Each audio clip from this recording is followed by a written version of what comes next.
Ассалаумағалейкум, армысыздар, ардақты ағайындар, құрметті қадірменді отандастар, қазақ елі. Біраз уақыттың жүзі болды мынау сіздермен бірге дидарласпағалы. Әрине өздеріңізге белгілі мынау Түркістан қаласындағы сатылып кеткен және сенімгерлікке өткен ғимараттар жөнінде үлкен тақырып қозғаған ел жанашырлары боламыз. Осы мәселе аясында ел президенті Қасым-Жомарт Тоқаев Кемелұлы заң үстемдігін тілге тиек етіп алға тартқан болатын. Соның аясында біршама белсенділік танытып, қазір нәтижесін көріп жатқан жағдайымыз бар ағайындар. Сіздермен бірге мынау Сәкен Әбсеметов бір эфирге шығып, хабарласып қойын деп бүгін байланысқа шығып жатырмын.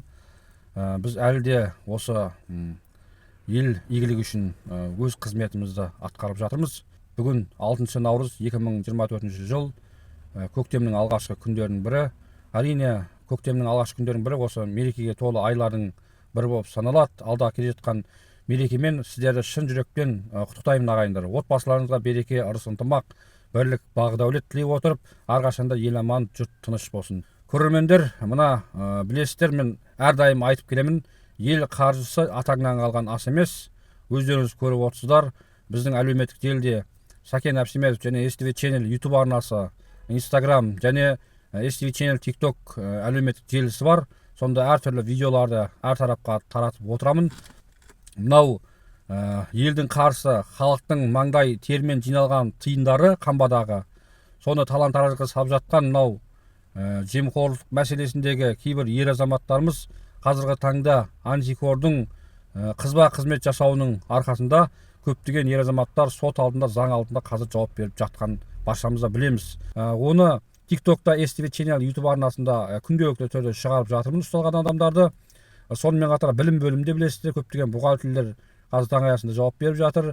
Және Түркістан облысындағы білім бөлімінің басқарма бастығы мына Ғалымжан деген жігітте әлеуметтік желіде көріп жатырмыз, ұсталды деген ақпарат бар. Білімнен кейін мынау денсаулық саласы, басқа да салалар өте көп, жемқорлықтың қарқынды дамыған өлке жерлері бар. Мемлекет тарапы осыларды тексеріп, өзінің бір жүйесіне қояды деген сенімдемін ағайындар. Жұмыс жүріп жатыр ағайындар. Қол ұстап көз көр деген осы жаңа Қазақстанның жаңа лебі осылайша есіліп жатыр. Үкімет ауысып, бір өздерінің жұмыстарын ел алдында көрсетіп, бір нәтиже беріп жатқан бір жағдайлары бар ағайындар.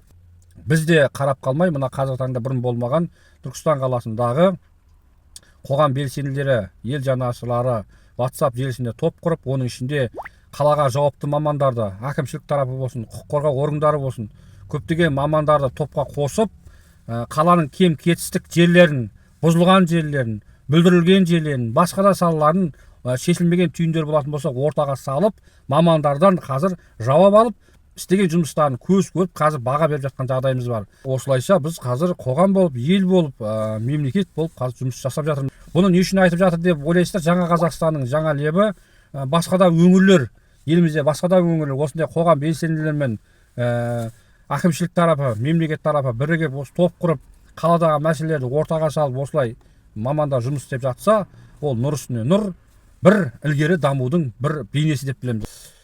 Басқа не дейміз? Әрқашанда ел аман, жұрт тыныш болсын.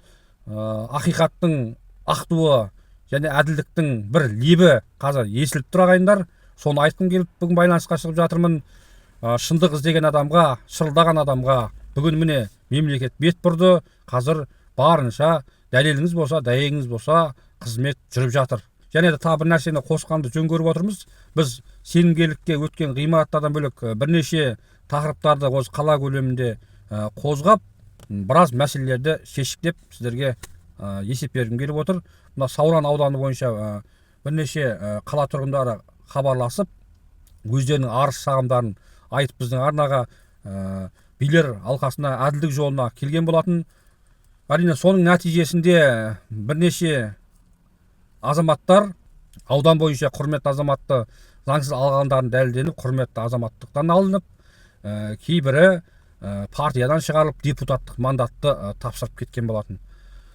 Осындай нәрселерді атқарып жатырмыз. Жалпы айтқанда бізге ешкім айлық бермейді, бізге біреу нұсқамайды. Біздің өзі жүрегіміз, қалаға жаны ашығандығымыз, қаланың әрбір тасы туған жерімнің әрбір шаң топырағы біз үшін өте ыстық. Сол үшін жүрегіміз, бір бүйіріміз бұрып тұрады.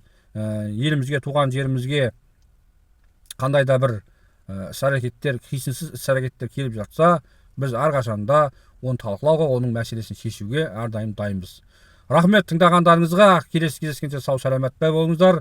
Елдің тыныштығы, халықтың амандығы біздің ең бірінші басты мақсатымыз, басты дұғамыз осы болсын.